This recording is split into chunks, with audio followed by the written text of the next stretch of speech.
ఇప్పుడే Siddhu Jonnalagadda Jack movie చూసి వస్తున్నా. సినిమా ఓవరాల్ అయితే మాత్రం నాకైతే చాలా అంటే చాలా బాగా నచ్చింది. అండ్ మన దేశం కోసం ప్రాణం పెడతాం కోసం మన డీజే టిల్లు రంగంలో దిగడం, ఒక రా ఏజెంట్ అవ్వాలని కూడా అది చాలా బాగుంది. అంటే ఫస్ట్ హాఫ్ అంతా కూడా మదర్ సెంటిమెంట్ తీసుకొచ్చాడు, తర్వాత లవ్ సెంటిమెంట్, తర్వాత నుంచి దేశం కోసం అన్న ఇంటర్వెల్ తర్వాత నుంచి అయితే సినిమా మాత్రం ఎక్కడికంటే ఎక్కడికి వెళ్ళిపోయింది. అంటే లాస్ట్ క్లైమాక్స్లో అయితే ఒక ఫైట్ ఉందన్న ట్రైన్ సీన్లో, నాకైతే అల్లు అర్జున్ ఫైట్ గుర్తొచ్చింది. అల్లు అర్జున్ బ్యాక్ సైడ్ ఇలా చేతులు కట్టి ఆ ఫైట్ ఏదైతే ఉందో దాన్ని మళ్ళీ రిపీట్ చేశారు ఈ సినిమాలో. చాలా అంటే చాలా బాగా నచ్చింది.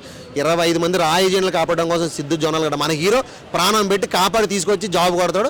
ఆ లాస్ట్ క్లైమాక్స్ ఏదైతే ఉందో అది నాకైతే చాలా బాగా నచ్చింది. సినిమా ఓవరాల్గా అయితే మాత్రం ప్రతి ఒక్కరు కూడా చూడవచ్చు ఫ్యామిలీతో అన్నట్టు అనిపించింది. అంటే మన డీజే టిల్లులో కొన్ని రొమాన్స్ సీన్లు అవి ఇవి ఏవో ఏముంటాయి అనుకుంటారు, కానీ ఈ సినిమాలో ఫస్ట్ హాఫ్లో ఒక సీన్ ఉంది కానీ రొమాంటిక్ కొంచెం, మిగతా అంతా కూడా చాలా నీట్గా దేశం కోసం వెళ్ళిపోయింది. Cinema overall super super super. Jack movie చూసి జాకెట్ వేసుకొచ్చినాం, అంత బాగుంది సినిమా. సినిమా మాత్రం సూపర్ ఉంది. అంటే ఈ సినిమా చూస్తుంటే మాత్రం ఎక్కడ కూడా బోరింగ్ లేదు. ఒక స్క్రీన్ ప్లే కానీ డైరెక్ట్ అంటే మనం ఎప్పుడు కొత్త యాంగిల్లో చూసినాం హీరో గారిని. ఒక చాలా కొత్తగా ఒక డిఫరెంట్గా చేసిన హీరో గారు. మనం ఇలా ఊహించుకోలేం ఇంత బాగా చేస్తాడని, అంత బాగా చేసిన హీరో గారు. అసలు దండం పెట్టాలి సినిమాకి, అంత బాగుంది సినిమా. అసలు బొమ్మరిల్లు భాస్కర్ గారు ఒక లవ్ స్టోరీ చూసినాం, కానీ ఇలాంటి యాక్షన్ మూవీ అంటే ఫస్ట్ టైం చూసినాం ఇలాంటి యాక్షన్ మూవీ. నిజంగా చెప్తున్నా, బొమ్మరిల్లు భాస్కర్ గారు యాడ్సప్ చెప్పాలి, అంత బాగా చేసిన యాక్టింగ్, స్క్రీన్ ప్లే కానీ డైరెక్షన్ కానీ. ప్రకాష్ యాక్టింగ్ కూడా మనం ఛానల్లో స్క్రీన్ మీద షేర్ చేసుకున్నాం.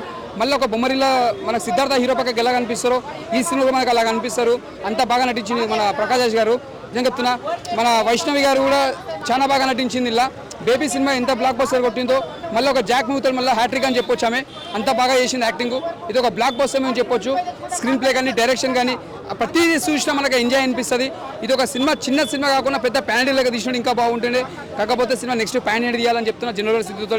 ఇది ఒక సినిమా బ్లాక్ బస్టర్ అని చెప్పొచ్చు. Super super super. మా సత్యం 24 ఫ్రేమ్స్ ఛానల్ని సబ్స్క్రైబ్ చేసుకుని బెల్ ఐకాన్ని యాక్టివేట్ చేసి లైక్ చేయగలరు, షేర్ చేయగలరు.